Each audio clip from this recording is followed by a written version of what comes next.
The night was a thick curtain, shrouded in silence and mystery, as two men crept through the dense shadow towards the old hospital.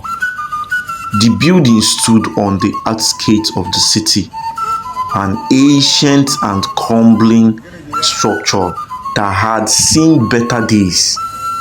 It was once the grand hospital of the royal family, but now it was a merry shadow of its former glory, a place where only the dead lingered. Jasper and Elias, men of ill repute and darker desires, had heard rumors that the body of the late Queen Margaretha, who had passed away a week ago, was still lying in the States in the hospital morgue. It was said that her beauty had not faded even in death, and the two men, driven by lust and morbid curiosity, had concocted a vile plan. They would sneak into the hospital under the cover of the night and fulfill their perverse fantasy. The moon hid behind the thick cloud as they made their way to the hospital. The only sound, the crunch of gravel underfoot and distant hots of an owl. The building loomed before them, its broken windows like hollow eyes, its doors cracking open with a whisper as they pushed them inward. Inside, the air was thick with the scent of decay and the oppressive weight of death. "Are you sure about this, Jasper?" Elias whispered, his voice crumbling slightly as they moved down the darkened corridors. Jasper, tall and more confident, merrily grinned. "Don't lose your nerve now, Elias.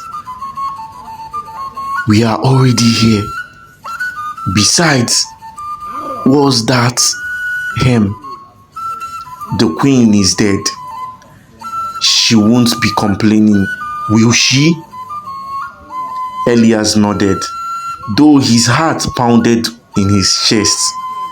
They continued deeper into the hospital, guided by the faint light of a single flashlight, its wicks dim, dancing across the peeling walls and stained floor. Finally, they reached the morgue, a cold, sterile room filled with the stainless steel slabs that bores the body of the recently deceased. There she lay, Queen Margaretha, wrapped in white silk, her pale face serene, her beauty still evident even in death. Her once golden hair, now dulled but still fine, framed her delicate features. Jasper's breath hinted in his throat as he approached the body, his mind swimming with unholy thoughts. "She looks beautiful and so peaceful," Elias muttered as he hesitated by the door. "She won't be for long," Jasper whispered, with a loadsmith, his hands already moving to uncover the queen's body. But as his fingers brushed against the silk, something strange happened. The temperature in the room seems to drop, and the faint hum of the hospital's old generator faltered. The light silked, casting air shadow on the walls, and a cold wind swept through the room, hustling the fabric of the queen's shroud. "Did you feel that?" Elias asked. His voice was tinged with fear. Jasper ignored him, too consumed by the twisted desires. He leaned over the queen's body, but as he did, her eyes shut open. Jasper scrambled back, a scream caught in his throat as the queen's once lifeless hand grabbed his waist and with a grip like iron. Elias watched in horror as Queen Margaretha's body sat upright, her eyes glowing with an unnatural light. The air around them grew colder still, and as unholy force seems to fill the room. "You dare defy the queen?" Her voice echoed, though her lips barely moved.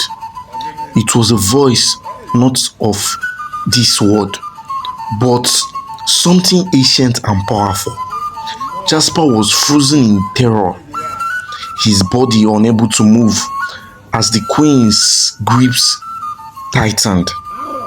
Elias, his legs crumbling, tried to back away, but the door slammed shut behind him, trapping them both in the room with the awakened queen. "Please, we didn't mean any harm," Jasper stammered. But the queen's eyes bored into his soul, her expression one of the cold fury. "No harm?" she repeated, her voice rising to a terrifying crescendo. "You seek to desecrate my body, and you speak of no harm?" Jasper felt his strength leave him as the queen's other hand reached out, her fingers brushing against his forehead. He felt an intense pain, as though his mind was being torn apart, his thoughts and memories laid bare before her. "You should pay for your crimes," she intoned, her voice now resonating with an otherworldly power. "You will know the suffering you intended to inflict upon me." With a final agonizing scream, Jasper's body encompassed and he collapsed to the floor, lifeless, his eyes wide open in a permanent expression of horror. Elias, witnessing this terrifying fact of his companion, fell to his knee, begging for mercy. "Please, I didn't want this. It was all Jasper's idea. Spare me, I beg of you." The queen turned her gaze to Elias, her expression unchanging. "You are as guilty as he is, but your punishment will be different." She extended her hand towards him, and Elias felt an unbearable cold sweep into his bones, paralyzing him. His vision blurred as the room around him seems to fade, replaced by darkness and the sound of distant haunting whispers. "You shall wander the night, unseen and unheard, doomed to the life in the shadow until the end of time. You will know the torment of the undead, and you will never find peace." Elias tried to scream, but no sound came from his lips. His body became unsustainable, like whips of smoke, and he was pulled into the darkness. The last thing he saw was the queen's face, her expression now calm, almost serene, as though he had just administered justice.